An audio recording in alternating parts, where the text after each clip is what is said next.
झारखंड के मुख्यमंत्री हेमंत सोरेन लंबे समय से अपनी पार्टी झारखंड मुक्ति मोर्चा के राष्ट्रीय विस्तार की रणनीति पर काम कर रहे थे।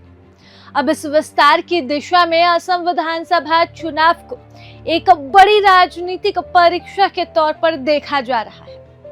माना जा रहा था कि झामुमो असम में अपनी संगठनात्मक मौजूदगी मजबूत कर पूर्वोत्तर की राजनीति में कदम रखेगी, लेकिन चुनाव से पहले ही गठबंधन की राजनीति ने इस योजना को झटका दे दिया है। दरअसल झारखंड में सहयोगी दल के रूप में एक साथ राजनीति कर रही कांग्रेस ने असम विधानसभा चुनाव में झामुमो से अलग राह चुनने का फैसला कर लिया है।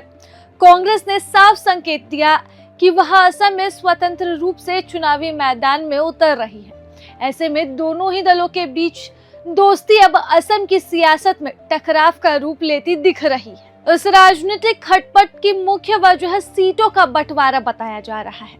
सूत्रों की माने तो असम विधानसभा चुनाव 2026 को लेकर कांग्रेस और झामुमो के बीच सीटों की साझेदारी पर कई दौर बातचीत हुई।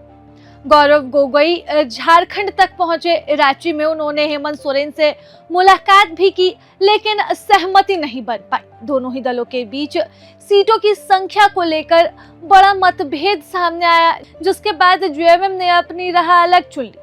कांग्रेस की नाराजगी में एक बड़ी वजह यह भी है कि झामुमो ने अपने आधिकारिक व्हाट्सएप प्लेटफॉर्म से असम में 2 विधानसभा सीटों पर मजबत और सोनारी से अपने प्रत्याशियों के नामों की घोषणा कर दी। कांग्रेस से गठबंधन की मर्यादा के खिलाफ मान रही थी। इसके अलावा झामुमो ने कांग्रेस के सामने 21 विधानसभा सीटों पर चुनाव लड़ने का प्रस्ताव रखा, जिसे कांग्रेस किसी भी हाल में स्वीकार नहीं कर सकी, और हुआ वही जिसकी चर्चा झारखंड में लंबे समय से थी। दोनों ही गठबंधन अब अलग अलग तौर पर असम विधानसभा चुनाव लड़ेंगे।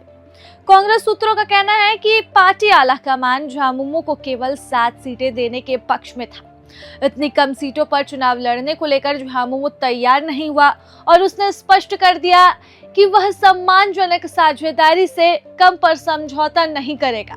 अंततः सहमति न बनने पर झामुमो ने असम में अकेले ही चुनाव लड़ने का फैसला लिया और पार्टी ने अब 21 सीटों पर अपने उम्मीदवार उतारने की तैयारी भी कर ली है। नामों की घोषणा हो चुकी है और गौर करने वाली बात यह है कि इसमें 3 नामांकन जो है वो रद्द भी हो गए। अब असम में झामुमो की राजनीतिक रणनीति का केंद्र वहां की आदिवासी आबादी है। लगभग 1 सदी पहले झारखंड के आसपास के क्षेत्रों से बड़ी संख्या में आदिवासी समुदायों के लोग असम के चाय बागानों में काम करने के लिए गए थे।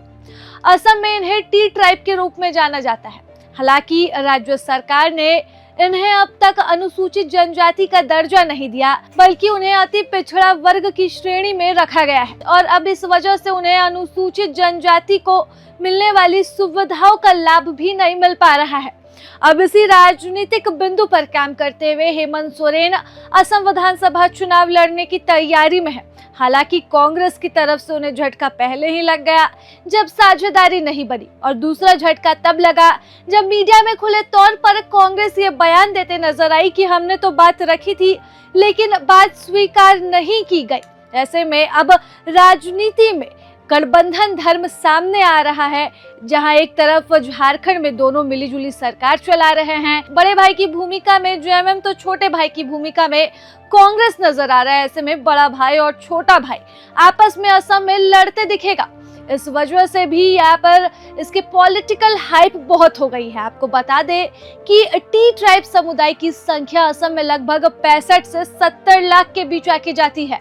तो वहीं डिब्रूगढ़ और तिनसुकिया, शिवसागर, जोरहाट, गोलाघाट जैसे क्षेत्रों में इनकी अच्छी खासी आबादी है, जहां मुख्यमंत्री हेमंत सोरेन 2 जनसभा भी कर चुके हैं और अपने जनप्रतिनिधियों को वहां भेजकर लगातार कैंपिंग करवा रहे, उनकी समस्याओं को जान रहे हैं और आकलन कर रहे हैं कि किस तरह से विधानसभा चुनाव में इन समस्याओं के साथ वह चुनाव लड़ेंगे। समस्याएं तो रहेंगी, लेकिन असम से ज्यादा समस्या झारखंड में होगी, जहां दोनों ही गठबंधन में रहते हुए भी आपसी मतभेद और मनमुटाव का सामना देखने को मिलेगा। फिलहाल इस रिपोर्ट में बस इतना ही। तमाम जानकारियों के साथ बने रहे प्रभात खबर के साथ। प्रभातखबर.com, विश्वास वही रफ्तार नहीं।